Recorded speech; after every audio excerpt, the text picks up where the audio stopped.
yo quería ser panadera al principio, o sea, quería aprender de panadería, yo quería aprender de todo. Y de verdad fui a pedir pasantía, o sea, ni siquiera trabajo, quería ir gratis y yo creo que fui a más de 12 panaderías y en todas me dijeron que no por ser mujer. Y me dijeron no porque tú no vas a poder cargar un saco de harina. Y yo me acuerdo que me dio tanta rabia que fui a la bodega de la universidad a ver si realmente yo podía cargar un saco de harina. Y sí podía. Bienvenidos a un nuevo capítulo de Perfeccionistas, un podcast de Diario Financiero junto a Casa Barros. Soy Sofía Preuss, periodista de Diario Financiero, y hoy me encuentro junto a Camila Elizalde, la chef, fundadora y CEO de Estudio Paz, la academia de pastelería que la está rompiendo en Latinoamérica y que ya cuenta con más de 40.000 estudiantes. Bienvenida, Camila. Gracias, Sofía. Muchas gracias a ti por acompañarnos. Bueno, queremos saber de tu historia, pero quiero partir por el principio de todo. Sé que empezaste estudiando licenciatura en biología, pero después hubo un par de cambios y finalmente te diste cuenta que esta no era como tu vocación, sino que la repostería. Queríamos saber cómo nació esta pasión por la cocina y específicamente por los dulces. Siempre me gustó. Yo viví cuando chica en el sur de Chile, en Pucón, cuando tenía como cerca de 6 años. Y empecé a ver que en el sur, bueno, en ese entonces, yo creo que hoy día ya no tanto, la gente hacía el pan en su casa, el pan amasado, este pan como clásico chileno, y hacía mucho kuchen. Y me empezó a llamar mucho la atención como el proceso de elaboración de esas cosas cuando era chica, porque era como un juego, en verdad. Y ahí hice como mi primer kuchen, que en verdad era una cosa, una masa con unos colorantes que me compraban en el supermercado. Y de ahí me gustó siempre, la verdad que siempre estuve como ligada a eso, en el colegio a veces vendía queques, siempre fue algo que disfruté y quería mucho estudiar gastronomía, pero mi familia no estaba de acuerdo, me iba bien en el colegio, tenía buenas notas, en el fondo sentían que era como un desperdicio y que debía haber elegido una carrera tradicional. Y por eso entré a otra carrera. Entonces entré, pero cuando yo entré, empecé a vender tortas. Entonces yo estudiaba y después vendía tortas, me quedaba toda la noche haciendo tortas. Y todos los días pensaba como, pucha, en verdad lo que quiero hacer todo el día es esto. Y de esto me fue súper bien ese año en la universidad, muy, muy bien. Pero me acuerdo un momento que estaba mirando en el microscopio, estábamos haciendo una actividad y pensé como, yo no quiero hacer esto todos los días el resto de mi vida. Me encanta esta carrera, me encanta estudiarla. Pero esto no es lo que quiero despertarme a diario a hacer. ¿Y cuándo fue que tomaste la decisión de decir no, biología, repostería y ya darle con todo en eso? Sí, terminé el segundo semestre, me entregaron las notas, me entregaron como un premio, pero me fue muy tenía como el mejor promedio, no sé, y como que no me llenó. O sea, como que de verdad dije como no, en verdad necesito estudiar esto y vi cuánto costaba la carrera. Me conseguí una beca del 50% porque tenía un NEM súper alto. Y dije, nada, filo, me lo pago yo. Y ahí me fui a vivir sola, tenía 19 años, me fui a vivir sola. Y me empecé a pagar la carrera de gastronomía yo. Gracias a tu trabajo también fuiste campeona de América de Pastelería en 2022 en un concurso francés muy prestigioso. ¿Qué hay detrás de este premio? ¿Cómo fue prepararse para este concurso y finalmente recibir el reconocimiento? Detrás de ese premio hay un trabajo tremendo que creo que está muy invisibilizado y del cual incluso mi propio rubro sabe muy poco. El entrenamiento para una competencia es de meses, es muy intenso, son semanas y semanas donde no paras de repetir exactamente los mismos postres una y otra vez. Previo a eso hay todo un trabajo de formulación de los postres, en este caso yo estaba liderando el equipo y yo antes de que empezáramos los entrenamientos tuve que diseñar estos postres, hacerlos y probarlos un montón de veces para ver que realmente funcionaran y después de eso viene todo un proceso de lograr que el equipo pueda realizar todas estas elaboraciones en un tiempo y con el mayor nivel de perfección posible. Entonces, la cantidad de desgaste emocional y físico que hay por una competencia es muy grande y muchas veces no lo sabemos. Hay mucha voluntad y mucha pasión porque realmente no recibes ningún pago por esto.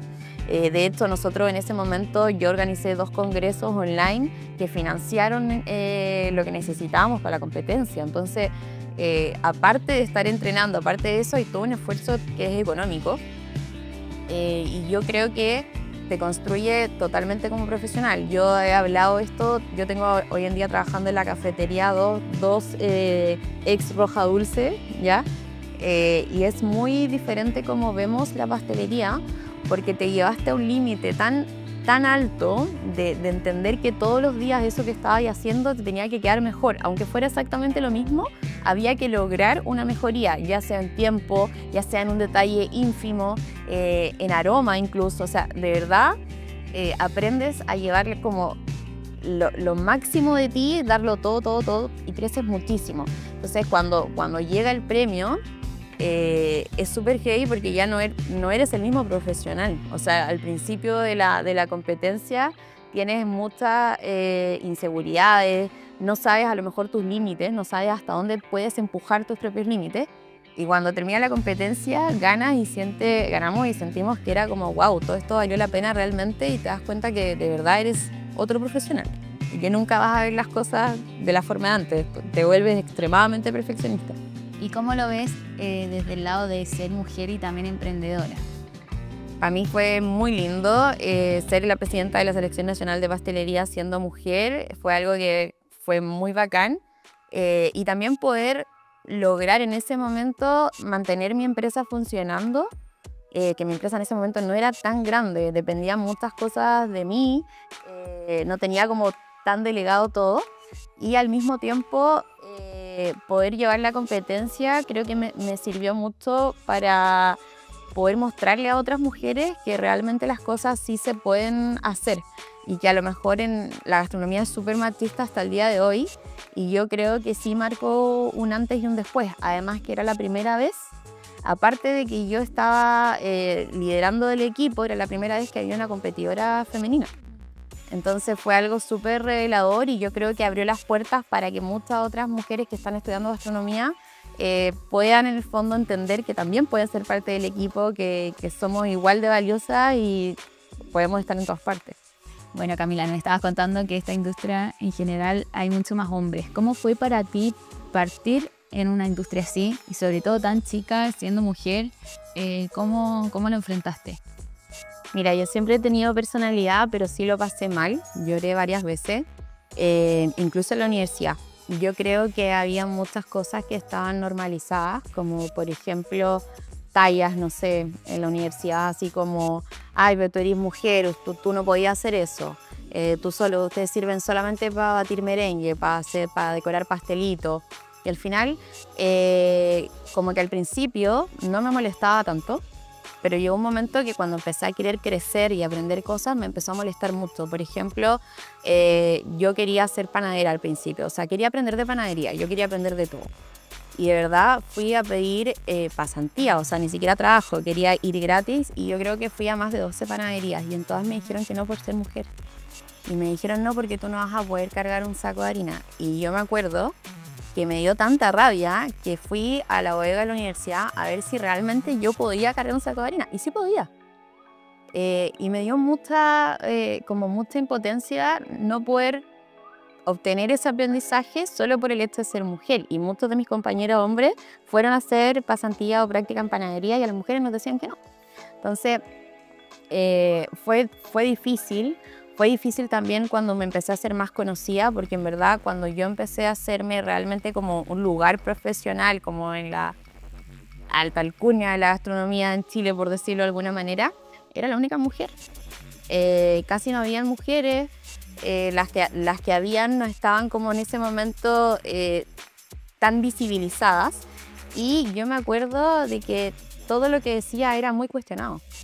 Todas mis opiniones eran como menos tomadas en cuenta, todo lo que yo podía llegar a proponer no era como tan válido, y yo decía como, ¿qué pasa? O sea, ¿por qué? Y es muy fome, ¿en qué sentido? En que te hace empezar a formar una personalidad que no es tan femenina, y te das cuenta que si fuera hombre nunca lo pensarían. Entonces yo creo que fue muy complejo, pero algo de lo que me siento orgullosa es que lo empecé a visibilizar. Y bueno, sobre todo en gastronomía, que es un sector que se trabaja mucho en equipos. ¿Cómo ir ahí eligiendo hacia dónde moverse, con quiénes trabajar, con quiénes no? Para mí lo más importante son las habilidades blandas. A mí me gusta la gente que tiene hambre de crecer y que está realmente enamorada de lo que está haciendo. Si yo me doy cuenta que en mi equipo hay una persona que no tiene ningún interés en crecer, yo tengo clarísimo que esa persona no puede formar parte de mi equipo porque no va para el mismo lado que los demás. Y hoy en día todas las personas que están en el equipo de pastelería, que costó, porque al principio tienes rotación, tienes que probar, encontrar.